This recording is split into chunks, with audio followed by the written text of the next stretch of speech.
Hello, it's me again. Probably gonna be echoing some of the last video, but that's okay. Overall, amazing. I mean, huge difference.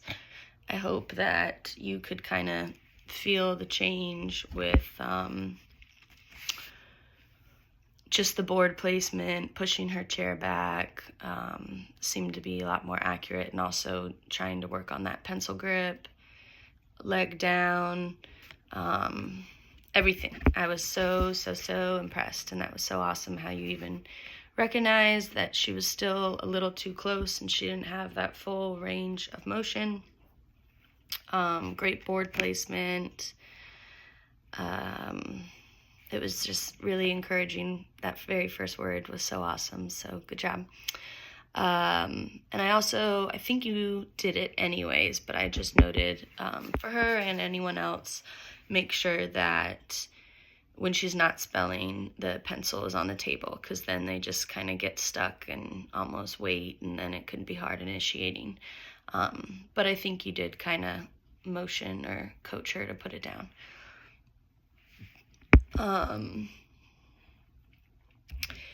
And again, yeah, just like last video, be mindful of those keywords.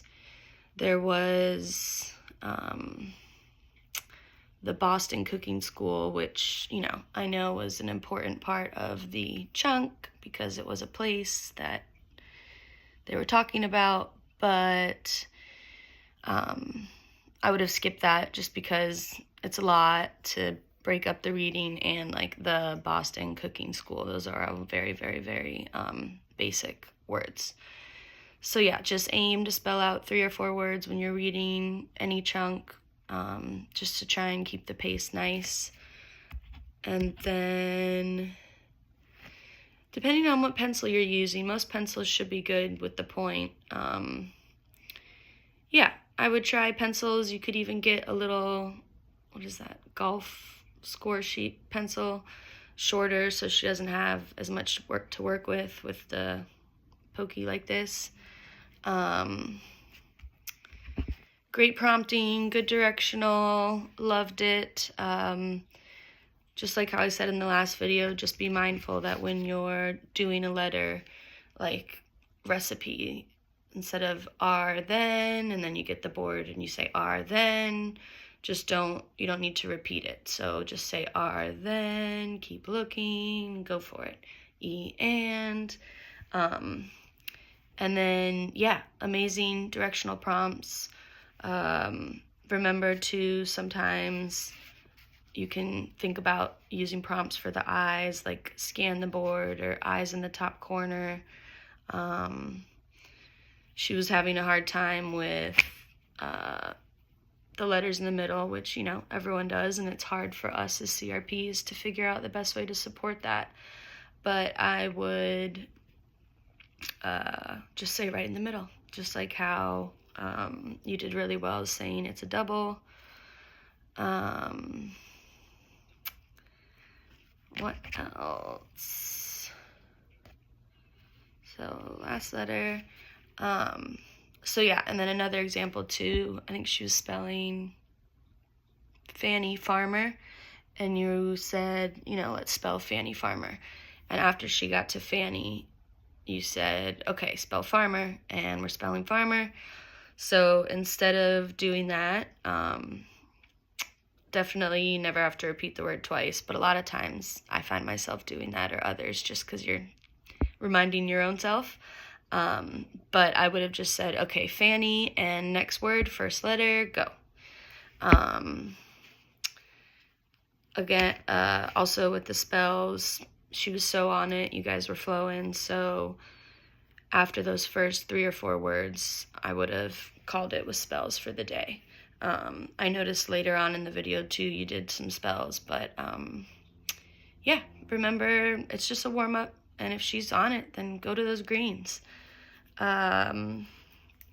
Also to be mindful that if you do a spell, don't ask a green that is the same word. We typically try to not repeat or have them repeat a word spelling in one lesson. I would try doing less directional prompts. So instead of the down, down, down, down, or up, up, up, up, I would try switching that up a little bit to, in the corner, eyes down, or just more kind of elongated. But besides those directional, I would take away some of the speech and hold the board and then just have that hand up there, the gestural, just kind of moving side to side or down or like that, and see how that flow goes with less directional, more gestural. And also, reminder to scan the board. You did great breaking the board when she was mispoking. Good job doing all the greens. I think at one point she walked away and came back and she moved the chair up a little bit, so just remember to check the chair and push her back again. Good job remembering to get her back straight, because the 90, 90, 90.